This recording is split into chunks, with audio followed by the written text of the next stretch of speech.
The day my daughter sent me that email telling me to watch her wedding through Google Earth like some kind of stranger, I knew exactly what kind of mother she thought I was.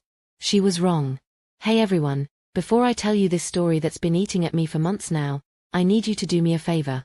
Drop a comment below and tell me where you're watching from, because what I'm about to share with you, it's going to make you question everything you think you know about family loyalty. And if this story hits you the way it's been hitting me, please hit that subscribe button. Trust me, you're going to want to hear how this ends. My name is Linda, and I'm 68 years old. I've lived through 3 decades of marriage, buried a husband, raised 2 children, and thought I understood what unconditional love meant. I was wrong about that last part. The story I'm about to tell you starts 3 years ago, but really, it goes back much further than that. It goes back to the day my daughter Brianna was born, screaming and red-faced, demanding attention from the moment she entered this world. Some babies come into life quietly, observing. Brianna came in making demands, and she never stopped. I should have seen the signs earlier. Maybe I did see them, but chose to explain them away the way mothers do. When she was 7 and threw a tantrum because her birthday party wasn't fancy enough compared to her friends, I told myself she just had high standards. When she was 12 and demanded designer jeans that cost more than my weekly grocery budget, I worked extra shifts at the diner to make it happen. When she was 16 and screamed at me for embarrassing her in front of her friends by showing up to her school play in my work uniform, I apologized and bought a new dress I couldn't afford for the next event. The pattern was always the same. Brianna would want something, I would sacrifice to give it to her, and somehow I would end up being the villain in her story. But she was my baby girl, you know? My only daughter. After my son Marcus moved to Oregon and started his own family, Brianna was my anchor to motherhood. She was the one who called me every week, who still came home for holidays, who made me feel like I mattered in this world. Or so I thought. The first real crack in our foundation showed itself when Brianna was 25. She'd been dating this guy, Ryan, for about 2 years. Now, Ryan came from money, the kind of family that owns multiple houses and talks about their portfolio over dinner. His parents, Janet and William Hutchinson, lived in one of those gated communities where the houses all look like small mansions and the lawns are maintained by crews that come 3 times a week. I remember the first time I met them. Brianna had insisted we go to some upscale restaurant downtown, the kind of place where they don't list prices on the menu and the portions could fit in a teacup. I wore my best dress, the navy blue one I'd bought for my husband's funeral 5 years earlier. It still fit, mostly, though the zipper had gotten a little snug around my middle. Janet Hutchinson looked me up and down like she was appraising livestock. Her smile was perfect, too perfect, like she'd practiced it in a mirror. She asked what I did for a living, and when I told her I managed the front desk at a medical clinic, her eyebrows raised just slightly. Just enough to let me know I'd confirmed whatever assumptions she'd already made about me. How practical, she said, in that tone that made practical sound like a disease. William was more direct. He asked me about my investment portfolio, and when I laughed and said my biggest investment was keeping my 10-year-old Honda running, he didn't laugh back. He just looked at Ryan with this expression I couldn't quite read. But here's the thing, I didn't care what they thought of me. I cared what my daughter thought of me. And I could see, even that first night, that Brianna was embarrassed. She kept trying to steer the conversation away from me, jumping in whenever I started to speak, laughing too loud at her boyfriend's parents' jokes. After dinner, when we were walking to our cars, I put my arm around her shoulders like I used to when she was little. They seem nice, I said, because that's what mothers do. We lie to make our children feel better. She shrugged away from my touch. Mom, could you just try a little harder next time? Maybe don't mention the Honda thing. It's embarrassing. That word, embarrassing, it stuck in my chest like a splinter, but I pushed it down, the way I'd learned to push down all the little hurts over the years. Of course, sweetheart. I want you to be happy. And I meant it. God help me, I meant every word. The engagement happened a year later. Brianna called me at work, practically shrieking with excitement. Ryan had proposed during a weekend trip to Napa Valley, at some vineyard that cost more per bottle than I made in a day. The ring was a 2-carat solitaire that probably cost more than my car. Mom, I need you to come over tonight, she said. We need to start planning. This is going to be the wedding of the century. I left work early, something I never did, and stopped at the grocery store to pick up a bottle of champagne. Not the good stuff, I couldn't afford the good stuff, but something with bubbles and a pretty label. I was so excited to share this moment with my daughter. But when I got to her apartment, Ryan's parents were already there. They'd brought real champagne, Dom Perignon, Janet announced, as if I might not recognize quality when I saw it. They'd also brought a binder. A thick, leather-bound binder full of wedding planning materials. We've already contacted 3 venues, Janet said, spreading glossy brochures across Brianna's coffee table.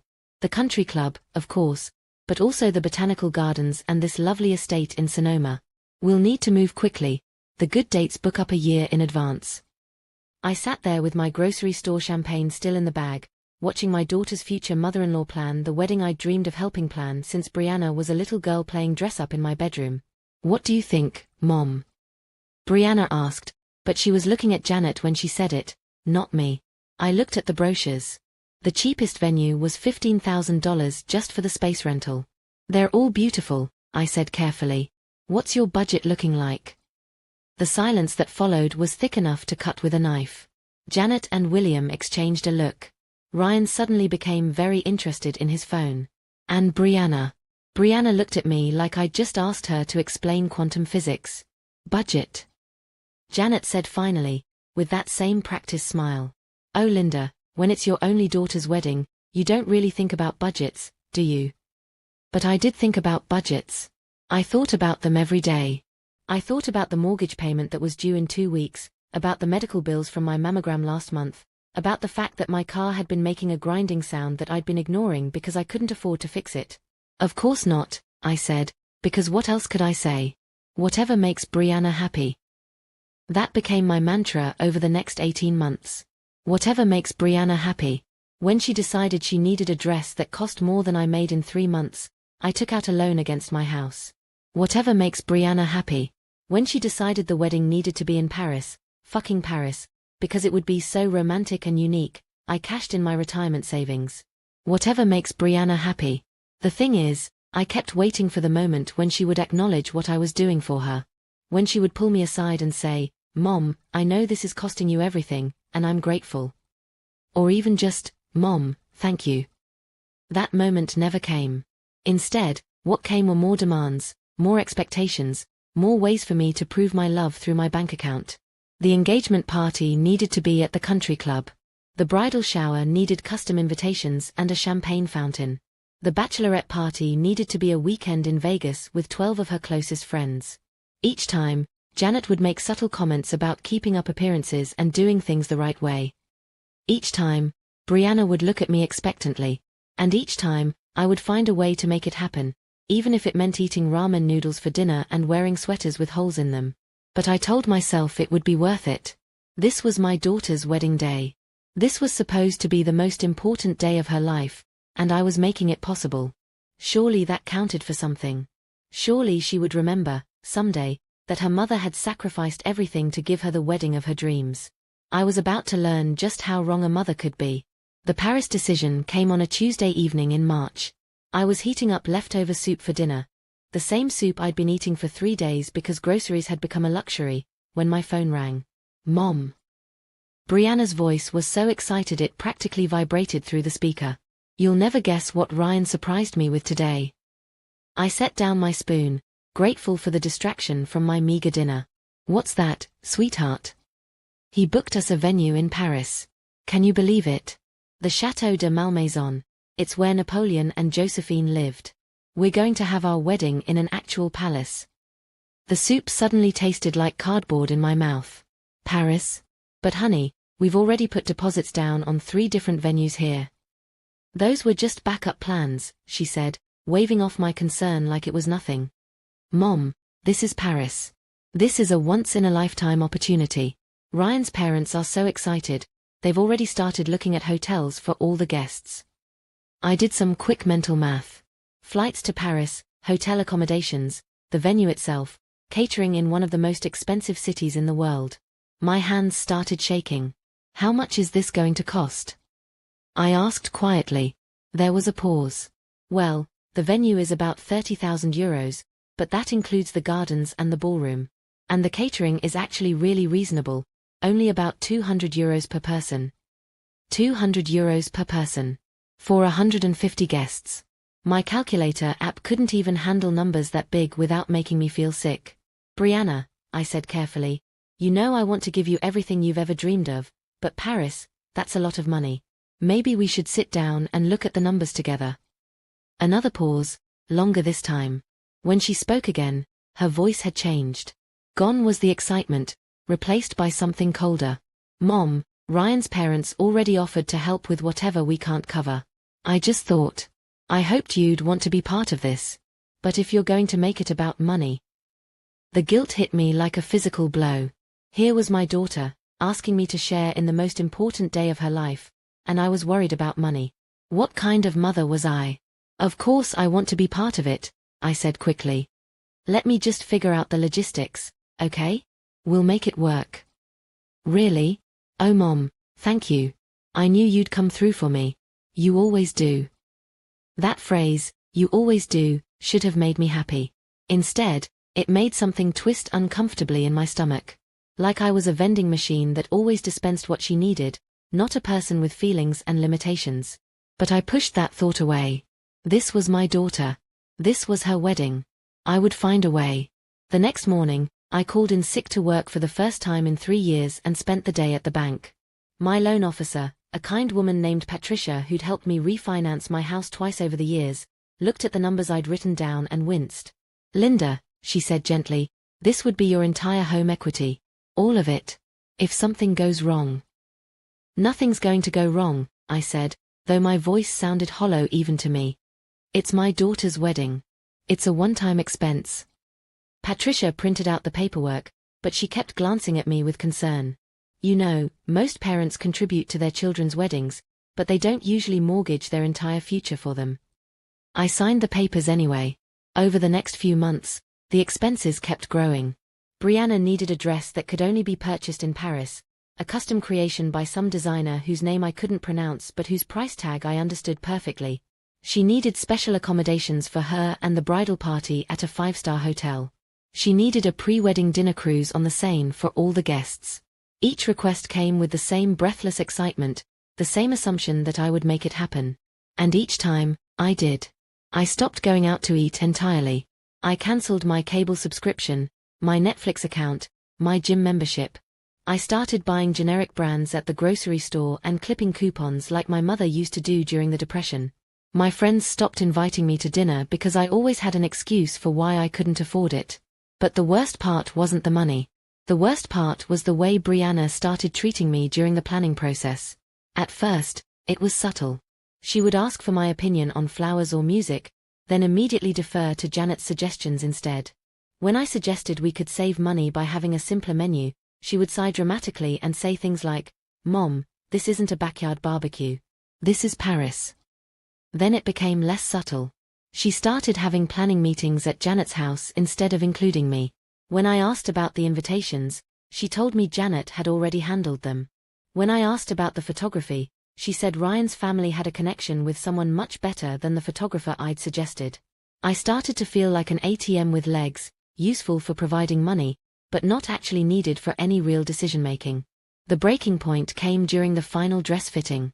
Brianna had flown to Paris for the weekend with Janet to finalize everything. I wasn't invited on this trip. It's just going to be really quick, Mom, and you'd have to take time off work, but she promised to FaceTime me during the fitting so I could see the dress. I arranged my entire day around that call. I left work early, went home, set up my laptop on the kitchen table with the best lighting, and waited. And waited. The call came 3 hours later than planned. By then, I was sitting in the dark because I hadn't wanted to move and potentially miss it. Mom. Sorry we're late, but look. Brianna spun around in a dress that literally took my breath away. It was everything I dreamed of seeing my daughter wear on her wedding day, elegant, timeless, perfect. You look beautiful, sweetheart, I said, and I meant it. Despite everything, despite all the stress and financial strain and feelings of being pushed aside, seeing my daughter in that dress made every sacrifice feel worth it. Doesn't she look stunning? Janet's voice came from off-camera. The designer made some last-minute adjustments to the neckline that are just perfect. I can't wait for everyone to see it, Brianna said, twirling again. Oh, and Mom, we finalized the seating chart. You're at table 12 with Aunt Sarah and some of Ryan's family friends. Janet thought it would be good for you to meet new people. Table 12. I did a quick mental calculation.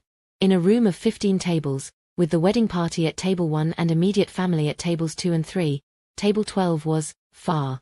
Very far. That sounds nice, I said, because what else could I say? But that night, lying in my empty house eating another dinner of soup and crackers, I started to understand something that had been building for months. I wasn't being included in my daughter's wedding. I was being tolerated. I was the person who paid the bills, but I wasn't the person she wanted standing beside her as she planned the most important day of her life. I was the mother she called when she needed money, but not the mother she called when she needed advice or support or someone to share her excitement with. The realization should have made me angry. Instead, it just made me tired. Bone deep, soul-crushing tired. But I kept telling myself that once the wedding happened, things would go back to normal. Once she was married and settled and didn't need my financial support anymore, we could rebuild our relationship. We could go back to being mother and daughter instead of creditor and debtor. I was about to learn that some bridges, once burned, can never be rebuilt. If you've ever been deliberately excluded from something important, you know there's a specific kind of pain that comes with it. It starts as confusion. Surely there's been some mistake. Then it becomes hope. Maybe they just forgot, or the message got lost, or there's still time. Finally, it settles into this cold, hard certainty that sits in your chest like a stone. I should have seen it coming when Brianna stopped mentioning wedding details in our phone calls. For months, every conversation had been about flowers and menus and guest lists. Then suddenly, in the weeks leading up to the wedding, she started talking about everything except the wedding. "How's work, Mom?" she'd ask. "Did you see that new movie I recommended?" It felt like talking to a stranger who was trying very hard to be polite. The first wave of invitations went out 6 weeks before the wedding. I know this because my sister Sarah called me, practically bouncing with excitement. "Linda, did you see how gorgeous these invitations are? The calligraphy is stunning, and they're on this thick cardstock that feels so elegant. Brianna really outdid herself." I made appropriate sounds of agreement while my stomach dropped into my shoes. Sarah had received her invitation. My sister, who lived 3 states away and saw Brianna maybe twice a year, had received her invitation. I had not. "I'm sure mine just got delayed in the mail," I told Sarah, but even as I said it, I knew I was lying to both of us. That evening, I called Brianna. My hands were shaking as I dialed, which was ridiculous. This was my daughter. There had to be a reasonable explanation. "Hey Mom," she answered, but her voice sounded strained. "What's up?" "Hi sweetheart. I was just calling to check in. Sarah mentioned she got her invitation. They sound beautiful." Silence. Long enough that I thought the call had dropped. "Brianna, are you there?" "Yeah, I'm here." She took a deep breath. "Mom, we need to talk." Those 5 words sent ice through my veins. Nothing good ever followed "we need to talk." "Okay," I said carefully. "I'm listening." "The thing is, the venue has some restrictions on guest count. And with Ryan's family being so large, and all our friends, we've had to make some really difficult decisions." My chest felt tight. "What kind of decisions?" Another pause. "We've decided to keep the ceremony really intimate. Just immediate family and the wedding party. Everyone else will join us for the reception." Immediate family. I was her mother. If I wasn't immediate family, who was? "I don't understand," I said quietly. "Are you saying I'm not invited to the ceremony?" "You're invited to the reception, of course. That's the real celebration anyway. The ceremony is just, you know, formal stuff. Boring legal things. The reception is where we'll actually get to spend time together." I felt like I was floating outside my body, listening to this conversation happen to someone else.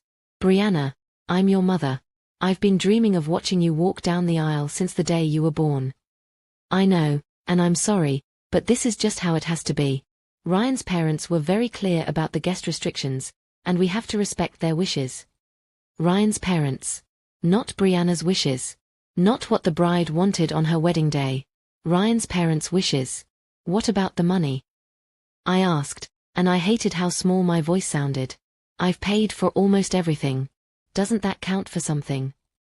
The silence that followed was the loudest sound I'd ever heard. "Mom," Brianna said finally, "I didn't ask you to pay for everything. You offered. You can't use that as leverage now. Leverage. She thought I was trying to buy my way into her wedding. I offered because I'm your mother, I said, and I was crying now, though I was trying to keep it out of my voice.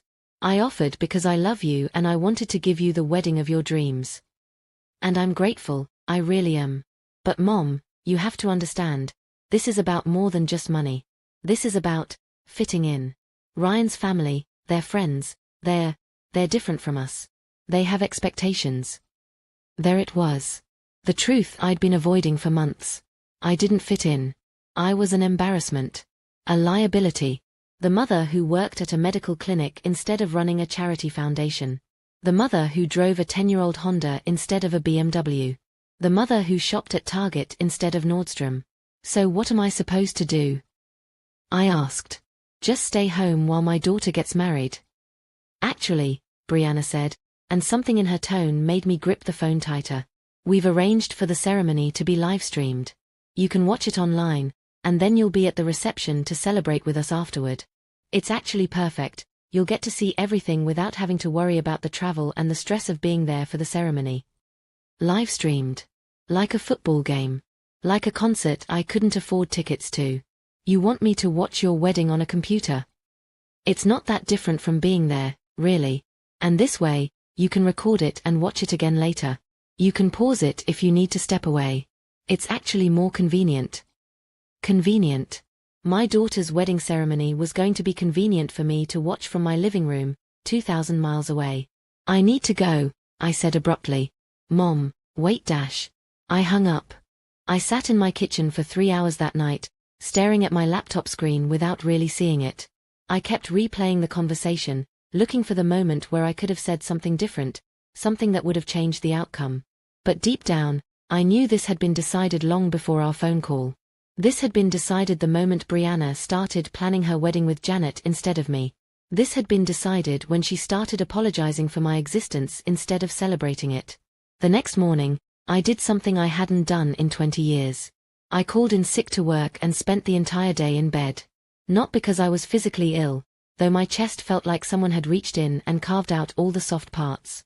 I stayed in bed because I didn't know how to face a world where my own daughter didn't want me at her wedding. My phone rang 17 times that day. Brianna, trying to call back. I didn't answer any of them. Instead, I lay there and thought about all the moments that had led to this. Every sacrifice I'd made, every time I'd put her needs before my own, every time I told myself that being a good mother meant giving her everything she wanted, even when I couldn't afford it. I thought about the dress I'd bought for the wedding. A beautiful navy blue dress that had cost me 2 weeks' worth of groceries. It was hanging in my closet, still with the tags on, waiting for a day that would never come. I thought about the flight I'd already booked to Paris, non-refundable, using the last of my available credit. Most of all, I thought about the little girl who used to climb into my bed during thunderstorms, who used to ask me to read her the same bedtime story every night for 6 months straight, who used to tell me I was the most beautiful mommy in the world. That little girl was gone. In her place was a woman who thought I was an embarrassment to be managed, a problem to be solved, a source of funding that came with inconvenient emotional attachments. But here's the thing about rock bottom. Once you hit it, you start to realize that the only direction left is up. And sometimes, when you're lying in the wreckage of everything you thought you knew about your life, you find something you didn't know you had. You find your backbone. The next morning, I got up, got dressed, and went to work. When my coworkers asked if I was feeling better, I smiled and said I was. When my phone buzzed with another call from Brianna, I sent it to voicemail without looking. And that afternoon, I started planning my own version of revenge. The email arrived on a Wednesday morning exactly 2 weeks before the wedding. I was at my desk at the medical clinic, scheduling appointments and trying to pretend that my life wasn't falling apart, when my phone chimed with a new message. The sender was Brianna. The subject line read, "Wedding information." My hands trembled as I opened it. For a moment, hope fluttered in my chest. Maybe she'd changed her mind. Maybe she'd realized what she was doing to me and decided to fix it. I was so wrong. Mom, the email began, I know our last conversation was difficult, but I wanted to make sure you have all the information you need for the wedding. The ceremony will be live-streamed on Saturday at 3 p.m. Paris time, that's 9 a.m. your time. Here's the link, a live stream URL. The quality is really good. It'll be just like being there. For the reception, please arrive at the venue by 7 p.m. The dress code is cocktail attire, but nothing too flashy. We want the focus to be on the bride, obviously LOL. I know this isn't exactly what you pictured, but I really think this arrangement works best for everyone. You've always said you just want me to be happy, and this is what would make me happiest. If you want to be a part of my wedding, you can watch through the livestream window, LOL. I know technology isn't really your thing, but I'm sure you'll figure it out. Love you. Can't wait to celebrate with you at the reception. XO. Brianna. P.S. Could you also handle the final payment to the florist? They're asking for the last $3,000 by Friday. Thanks, Mom. You're the best. I read that email 7 times before the words really sank in. Each time, they hit me like a physical blow. If you want to be a part of my wedding, you can watch through the livestream window, LOL. The casual cruelty of that line took my breath away. The dismissive LOL at the end, like excluding your own mother from your wedding ceremony, was some kind of joke we were both in on. And then, after telling me I wasn't worthy of attending the most important moment of her life, she had the audacity to ask me for more money. $3,000. For flowers that I wouldn't even get to see in person. I stared at that email until the words blurred together. Around me, the medical clinic continued its normal rhythm. Patients checked in, phones rang, my co-workers chatted about their weekend plans. The world kept turning while mine fell apart. That evening, I drove home in a daze. I couldn't stop thinking about that phrase, watch through the livestream window, LOL. Like I was some stranger who had won a contest to peek into her perfect life. Like I was a fan, not her mother. I sat in my driveway for 20 minutes after I got home, just staring at my house. The house I'd mortgaged to pay for her dream wedding. The house that might not even be mine much longer if I couldn't keep up with the new loan payments. Inside, everything felt different. The walls seemed smaller, the air thinner. I made myself a cup of tea with shaking hands and sat down at my kitchen table to read the email again. The more I read it, the angrier I became. Not just sad anymore, furious. This was the daughter I had raised, the child I had sacrificed everything for, and she was treating me like an afterthought. Like a burden to be managed with live streams and false cheerfulness. I thought about all the other parents who would be there. Janet and William, of course, probably in the front row, beaming with pride. Ryan's extended family, his grandparents, his aunts and uncles. All deemed worthy of witnessing this precious moment. But not me. I got to watch on a computer screen while sitting in my kitchen in my bathrobe, like some kind of pathetic shut-in who couldn't be trusted in polite company. The rage built in my chest until I thought it might choke me. I had to do something with it, or it was going to eat me alive. I walked to my laptop and opened a new email. My fingers hovered over the keyboard for a long moment. What do you say to a daughter who has just informed you that you're not good enough to attend her wedding but good enough to pay for it? I started typing. Brianna. Thank you for the information about the wedding arrangements. I understand that you've made your decision about who deserves to be present for your ceremony, and I respect that. You're right that I've always said I just want you to be happy. I meant that, and I still do. So I'm going to do exactly what you've asked. I'm going to let you have the wedding that makes you happiest. As for the florist payment, I'm afraid I won't be able to help with that. I'm sure Ryan's parents, who seem to have such clear ideas about how things should be done, will be happy to cover it. After all, they're the ones who will actually be there to see the flowers. I hope your day is everything you've dreamed of. Love. Mom. I read it over 3 times, then hit send before I could lose my nerve. The response came back in less than 5 minutes. Mom, what do you mean you can't help with the flowers? We've already ordered them. The contract is in your name. You can't just back out now. I stared at that message, at the panicked tone, at the complete lack of acknowledgement of anything else I'd said. She wasn't upset that she'd hurt me. She wasn't reconsidering her decision to exclude me from the ceremony. She was just worried about the money. That's when I knew exactly what I was going to do. I picked up my phone and called the florist. When the owner, Marie, answered, I could hear the stress in her voice immediately. Mrs. Patterson. I was just about to call you. We need that final payment by Friday or we won't be able to deliver the arrangements to Paris. About that, I said, my voice surprisingly steady. I need to cancel the order. Silence. Then, cancel? Mrs. Patterson, The wedding is in 2 weeks. We've already started creating some of the arrangements. The cancellation fee alone would be dash. How much? $1,500. But Mrs. Patterson, are you sure? This is a very large order, and your daughter seems so excited about dash. I'm sure, I said. Send me the cancellation paperwork. After I hung up, I felt something I hadn't felt in months. Relief. For the first time since this whole nightmare began, I had made a decision based on what I needed, not what Brianna wanted. My phone started ringing immediately. Brianna. Calling back. I let it go to voicemail. Then it rang again. And again. I turned off my phone. The next morning, I woke up feeling lighter than I had in weeks. I made myself a real breakfast, eggs and bacon and toast with real butter, for the first time in months. I took a long shower and put on my favorite dress, the red one that Brianna always said was too bright for someone my age. At work, my co-workers commented that I seemed different. Happier. More relaxed. I was. Because for the first time in this entire ordeal, I had stopped being a victim and started being a participant in my own life. But I wasn't done. Not even close. The cancellation of the flowers was just the beginning. If Brianna wanted a wedding where I didn't matter, then she was going to have a wedding where I truly didn't matter.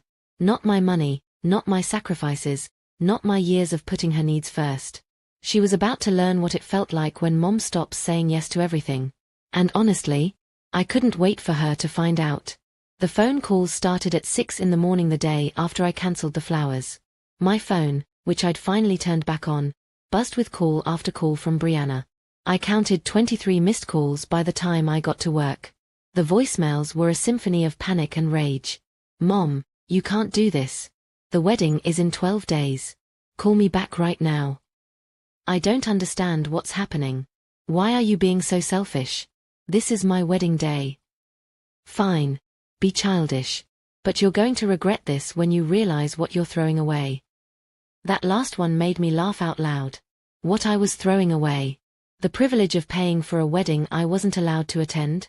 When she finally reached me at work, her voice was shrill with panic. Mom, I've been calling you for hours. We need to fix this flower situation immediately. I've been up all night trying to find another florist in Paris, and everything is either booked or costs twice as much. Good morning, Brianna, I said calmly. How are you today?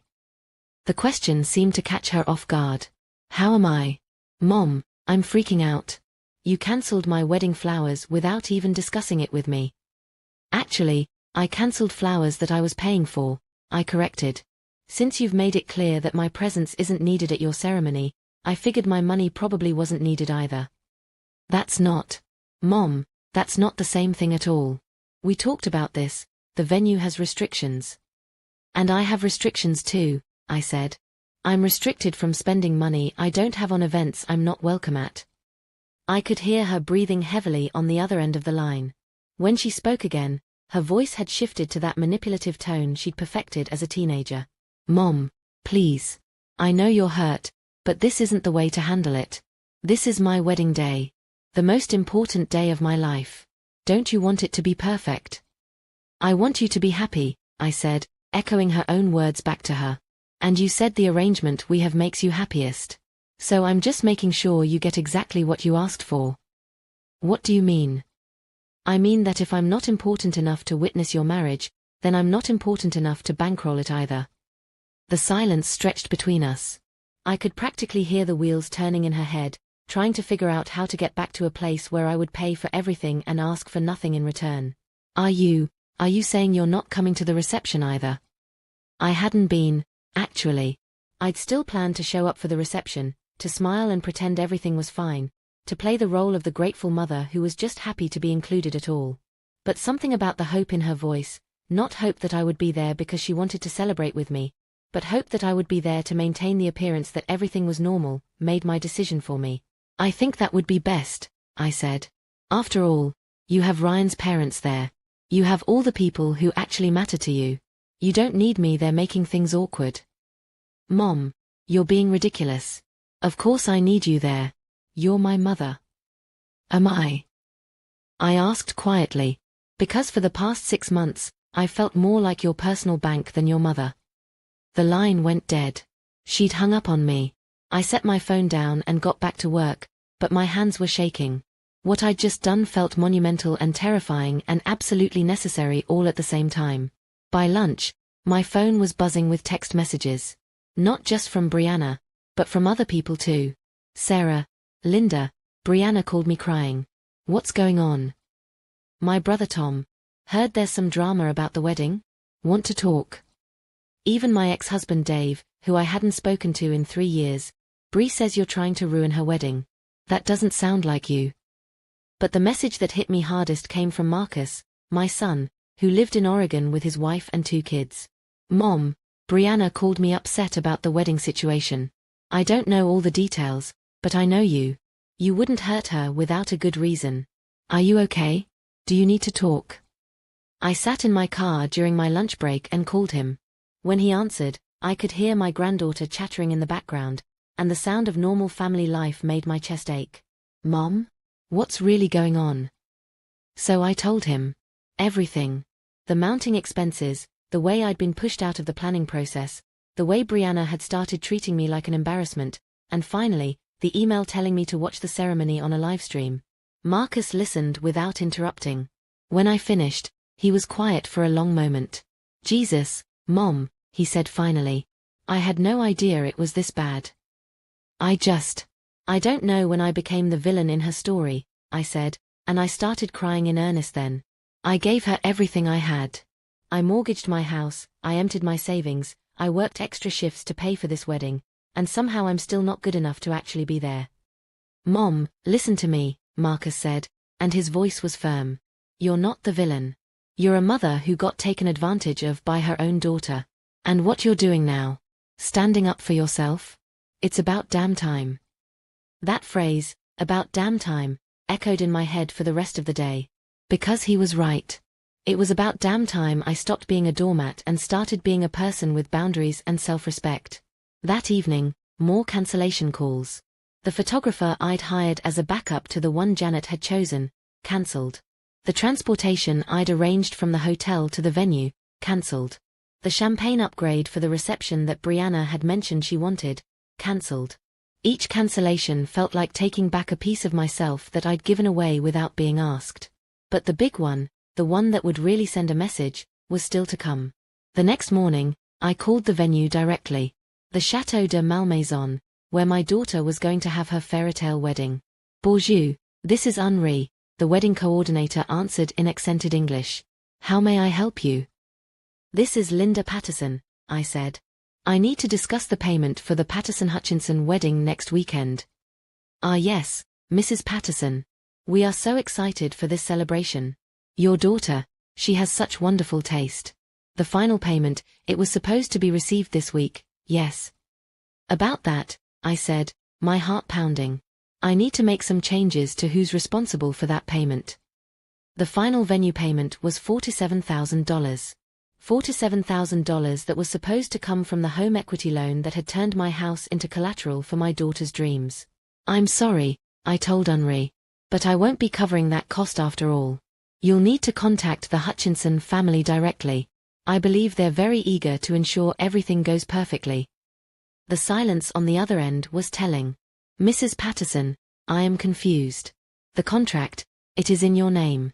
If you cannot make this payment, then I guess you'll need to discuss alternative arrangements with the people who will actually be attending the ceremony, I said. After I hung up, I sat in my kitchen and tried to process what I'd just done. I'd essentially just pulled the rug out from under my daughter's wedding. The venue payment was the big one, the one that would make or break whether this fairytale wedding could happen at all. Part of me felt sick about it. The mother in me wanted to call back, to fix it, to make sure Brianna's day was perfect even if it meant sacrificing everything I had left.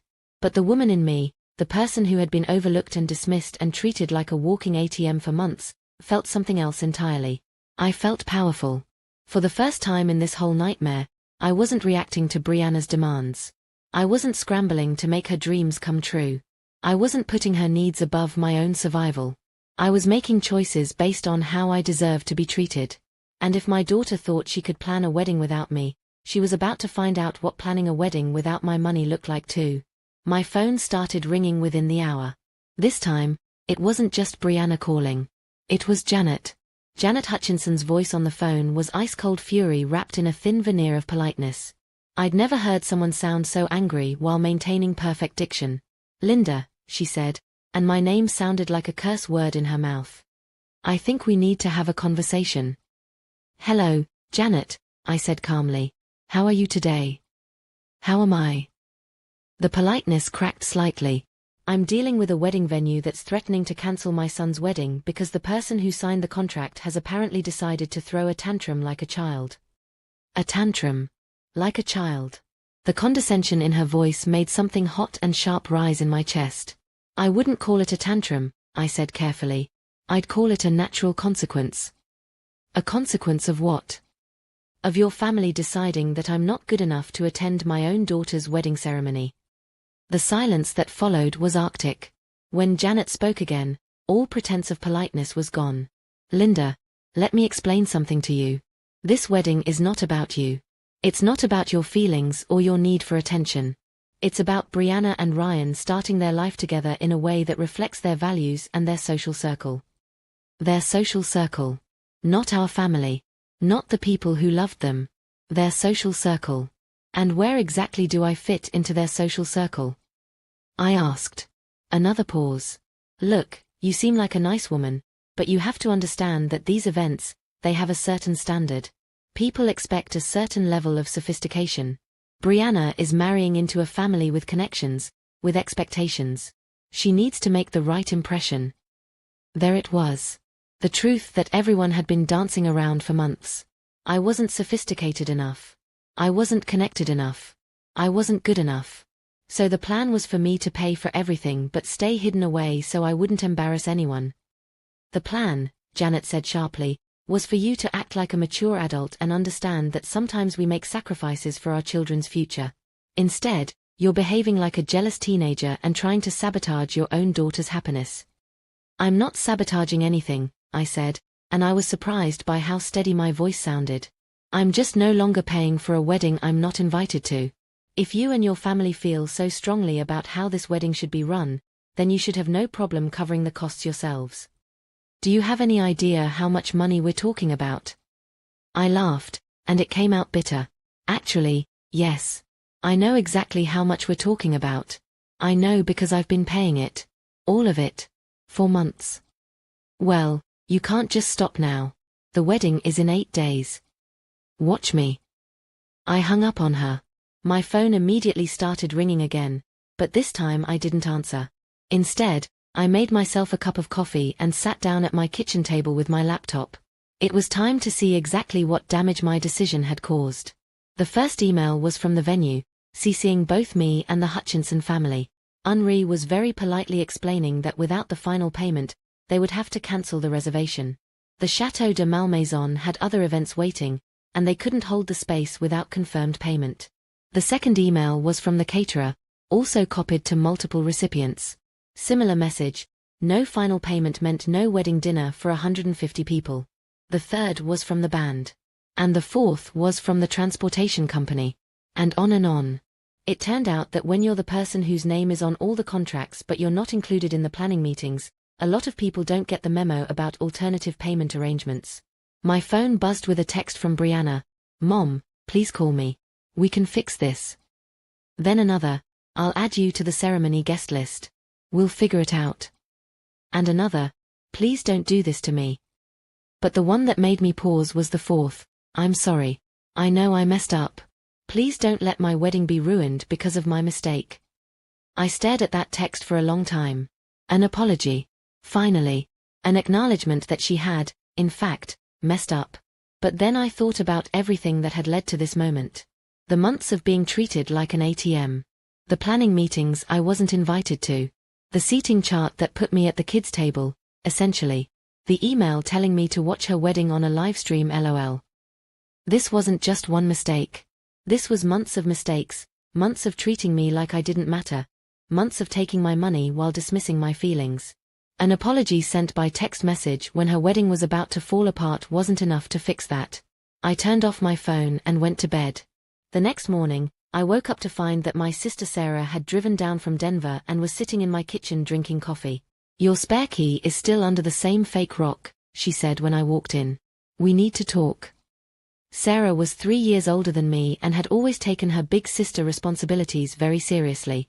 She had that look on her face that I remembered from childhood, the one that meant she was about to give me a lecture for my own good. Brianna called me crying, she said without preamble. She says you've lost your mind and you're trying to destroy her wedding. I poured myself coffee and sat down across from her. Did she tell you why? She said you're upset about not being in the ceremony. But Linda, honey, lots of people have small ceremonies these days. It doesn't mean anything personal. Sarah, I said quietly, she told me to watch her wedding on a computer. She said if I wanted to be part of it, I could watch through the Livestream window, and she laughed about it. She literally wrote LOL at the end of that sentence. Sarah's expression shifted slightly. She actually said that. She wrote it. In an email. And then in the same email, she asked me to send another $3,000 for flowers. My sister was quiet for a long moment, processing this information. And Sarah, I continued, I've paid for everything. The venue, the catering, the transportation, her dress, the engagement party, the bridal shower, the bachelorette party in Vegas. I took out a loan against my house to pay for this wedding. I've spent my entire retirement savings. I've been eating soup and crackers for dinner because I can't afford groceries. Sarah's coffee cup stopped halfway to her mouth. Linda, why didn't you tell me it was this bad? Because I kept thinking it would be worth it. I kept thinking that once the wedding was over, once she was settled and happy, our relationship would go back to normal. But Sarah, she doesn't want a relationship with me. She wants a bank account with legs that occasionally gives her advice she can ignore. We sat in silence for a few minutes. Then Sarah reached across the table and squeezed my hand. What are you going to do now? I don't know, I said honestly. But I know I'm not going to keep paying for people to treat me like garbage. I'm 68 years old, Sarah. I'm too old to keep hoping that if I sacrifice enough, if I give enough, if I make myself small enough, people will finally love me the way I deserve to be loved. Sarah nodded slowly. You know what, Linda? I think you're right. I think you're finally standing up for yourself, and it's about damn time. There was that phrase again. About damn time. But even as Sarah hugged me and told me she was proud of me for finally setting boundaries, even as I felt more clear-headed and confident than I had in months, there was still a part of me that wondered if I was doing the right thing. That part of me was about to get its answer. Because that afternoon, I got a call that would change everything. It wasn't from Brianna or Janet or any of the wedding vendors. It was from Ryan. Ryan's voice on the phone was shaky, nervous in a way I'd never heard before. In the 3 years I'd known him, he'd always been smooth, confident, the golden boy who never met a situation he couldn't charm his way through. Mrs. Patterson, he said, and even the way he addressed me was different. Not Linda, like he'd called me for years, but Mrs. Patterson. Formal. Respectful in a way that felt like an apology all by itself. Hello, Ryan, I said carefully. I'm surprised to hear from you. I know. I know you probably don't want to talk to any of us right now, but I needed to call you myself. Not because my parents asked me to, not because Brianna begged me to, but because I needed to say some things. I waited. After months of people talking at me instead of to me, I was learning the power of silence. Mrs. Patterson, I want you to know that what happened, the way you've been treated through all of this, it wasn't right. It wasn't what I wanted, and it's not who I want to be. Then why did it happen? I asked quietly. He was silent for a long moment. Because I'm 26 years old and I've never stood up to my parents in my life. Because when they started making comments about guest lists and appearances and what kind of people should be at our wedding, I took the easy way out and let Brianna handle it. I told myself it was her family, her decision. But it wasn't just her decision, was it? No, he said, and his voice cracked slightly. It wasn't. My parents, they have very specific ideas about how things should be done. About what our life should look like, what our social circle should look like. And they made it clear that they thought your presence at the ceremony would send the wrong message. The wrong message. There it was again. What message would that be? I asked. Another long pause. That we come from different backgrounds. That Brianna comes from a different social class than what they want people to think. I closed my eyes. Hearing it said out loud, so plainly, shouldn't have hurt anymore. I thought I'd processed this already, but having my soon-to-be son-in-law confirm that his family was ashamed of me, that they'd actively worked to hide me away like a dirty secret, still felt like a knife to the chest. Ryan, I said finally, why are you telling me this now? Because yesterday, when the venue called and said the wedding might be cancelled, my first thought wasn't about the money or the deposits or what people would think. My first thought was that maybe this was exactly what we deserved. That surprised me. What do you mean? I mean that we built this entire wedding on your generosity and then treated you like you didn't matter. We took your money and your love and gave you nothing back but dismissal and disrespect. And maybe if we can't have a wedding without hurting the people we're supposed to care about most, then we don't deserve to have the wedding at all. I sat down heavily at my kitchen table. This wasn't what I'd expected. I'd expected anger, manipulation, more attempts to make me feel guilty for standing up for myself. Does Brianna know you're calling me? No. She's pretty angry right now. At you, at me, at my parents, at the whole situation. She keeps saying this is all your fault, that you're ruining the most important day of her life out of spite. And what do you think? I think, Ryan said slowly, that you're a mother who got pushed too far. I think you did everything you could to make your daughter happy, and we kept asking for more until you had nothing left to give. And I think when you finally said no, we couldn't handle it because we'd gotten so used to taking advantage of your love. Jesus.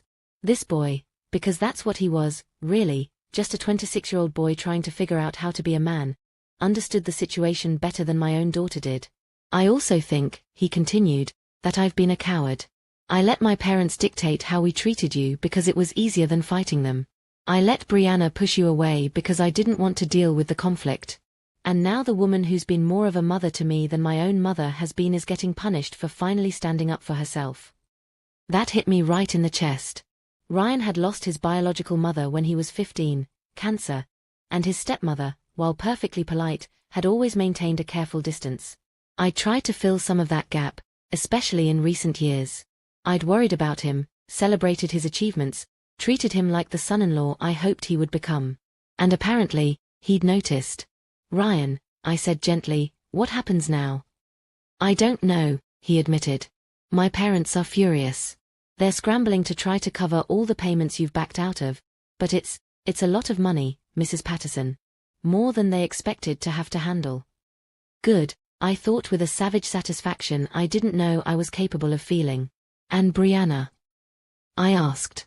Brianna she's not handling this well. She keeps saying you'll come around, that you always do, that this is just some kind of power play. But Mrs. Patterson, I don't think she understands what she's lost. What do you mean? I mean that in trying to have the perfect wedding, she's destroying her relationship with the person who loves her most in the world. And I don't think she realizes that some things, once they're broken, can't be fixed. We sat in silence for a moment. Then Ryan spoke again, his voice very quiet. Mrs. Patterson, can I ask you something?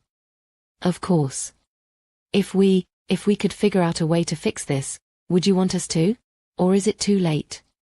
I thought about that question for a long time. Was it too late? Had my daughter hurt me too badly, dismissed me too completely, for us to ever find our way back to each other? Ryan, I said finally, I would do anything for Brianna. I always have. But I can't keep doing everything while she does nothing.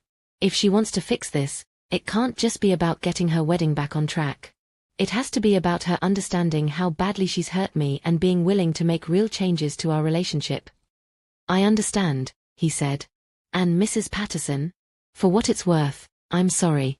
I'm sorry we put you in this position, I'm sorry we took advantage of your generosity, and I'm sorry we made you feel like you weren't good enough.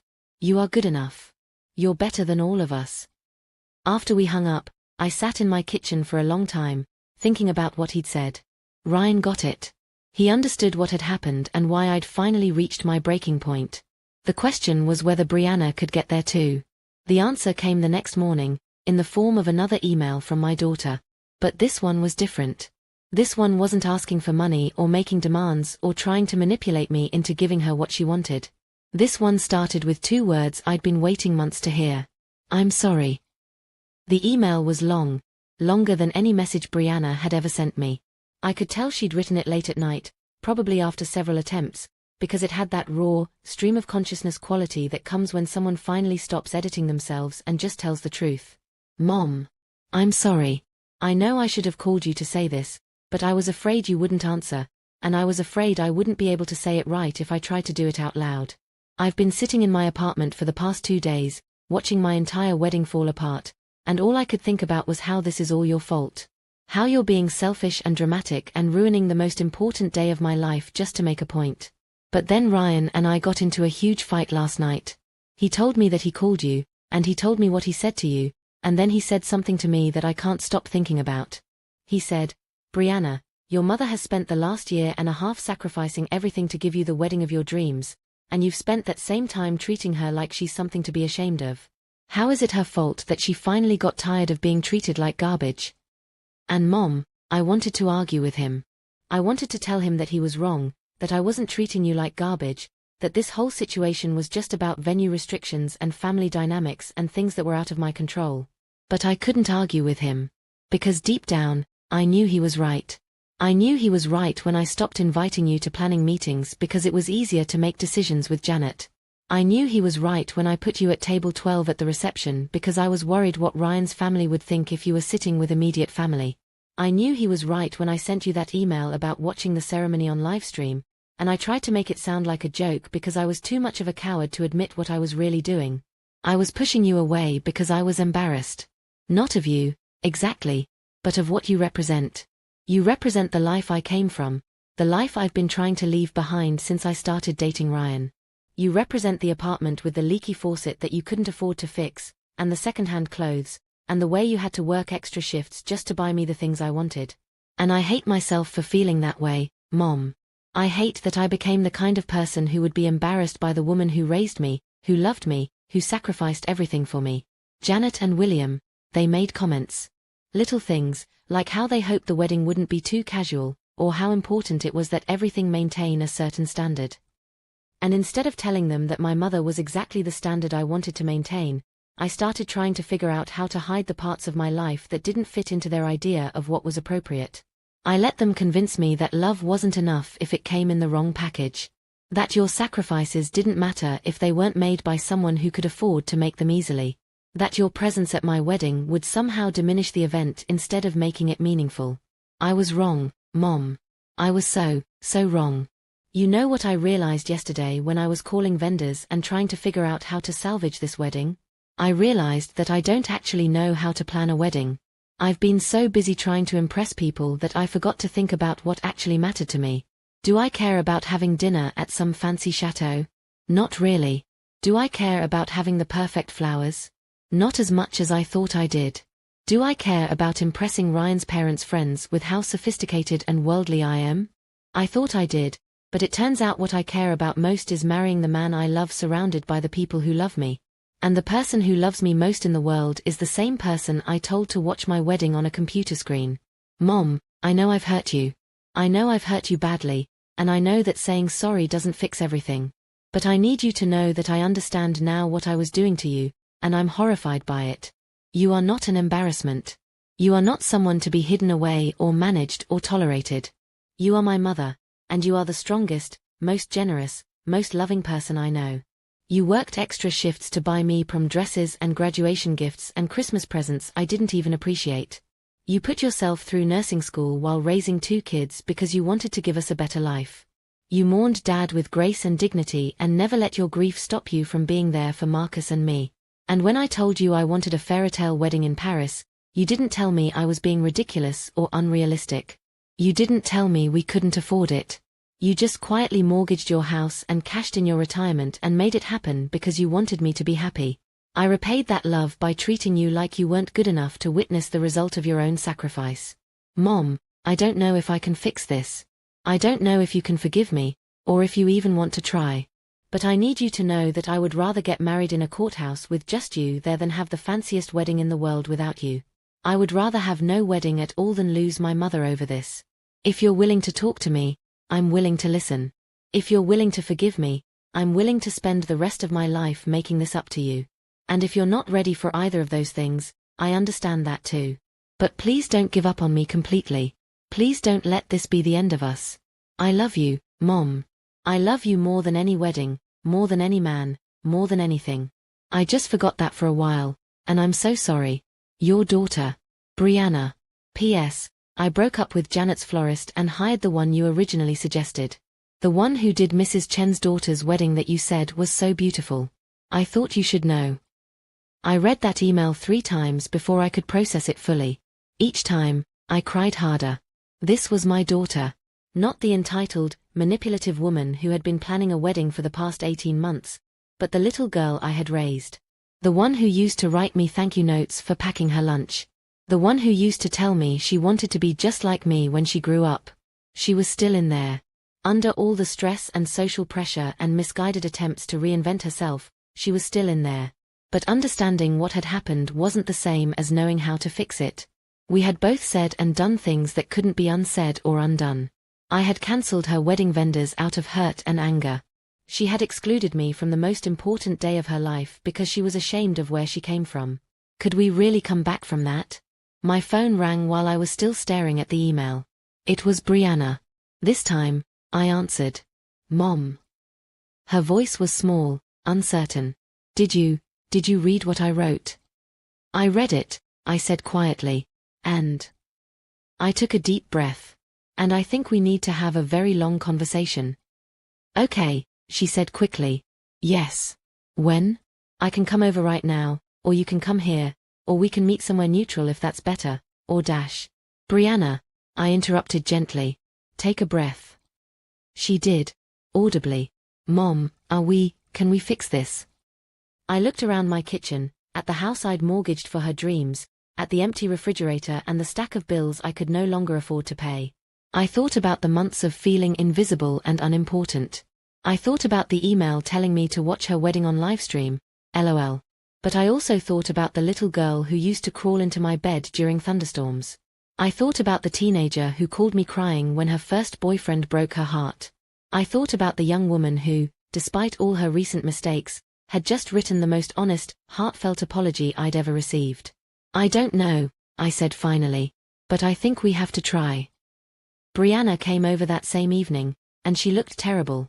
Her eyes were red and swollen from crying, her hair was pulled back in a messy ponytail, and she was wearing an old college sweatshirt I remembered buying for her freshman year. She looked young and scared and nothing like the polished bride-to-be she'd been trying so hard to become. She stood in my doorway for a moment, as if she wasn't sure she was allowed to come in. Hi, Mom, she said quietly. Hi, sweetheart, I said, and stepped aside to let her pass. We sat at my kitchen table, the same table where I'd read her cruel email, the same table where I'd made the phone calls that cancelled her wedding arrangements. It felt fitting, somehow, that this conversation would happen here too. I don't know where to start, she said, twisting her hands in her lap. Start with the truth, I said. All of it. No more trying to protect my feelings or manage the situation. Just tell me what happened. So she did. She told me about the first time Janet made a comment about maintaining standards and how it made her suddenly conscious of everything about her background that didn't match Ryan's. She told me about the gradual process of being convinced that having me fully involved in the wedding would somehow diminish it. She told me about the planning meetings I wasn't invited to, the decisions made without my input, the slow process of being pushed to the margins of my own daughter's life. It wasn't one big decision to exclude you, she said, tears streaming down her face. It was 1,000 little decisions to include you less and less each time. And each time, it got easier to justify because I told myself I was protecting you from stress, or protecting the wedding from complications, or protecting everyone from conflict. But you weren't protecting me, I said gently. You were protecting yourself from having to stand up for me. She nodded, sobbing now. I was so afraid of not fitting in with Ryan's family. I was so afraid they would think I wasn't good enough for him. And instead of proving that I was worthy by being proud of where I came from, I tried to pretend I came from somewhere else entirely. We talked for 3 hours. About money and expectations and the way social pressure can make you lose sight of what actually matters. About the difference between being grateful for opportunities and being ashamed of where you started. About the fact that love isn't about proving you deserve it, it's about accepting it when it's freely given. Mom, she said finally, I know I can't undo what I've done. I know I can't give you back the money you spent or erase the things I said or make up for the months of treating you terribly. But I want to try to make this right. What does that look like? I asked. It looks like canceling the Paris wedding, she said without hesitation. It looks like taking the money that Ryan's parents scraped together to try to salvage this disaster and using it to pay down your house loan instead. It looks like having a small, simple ceremony here, with the people who actually matter, instead of trying to impress a bunch of strangers.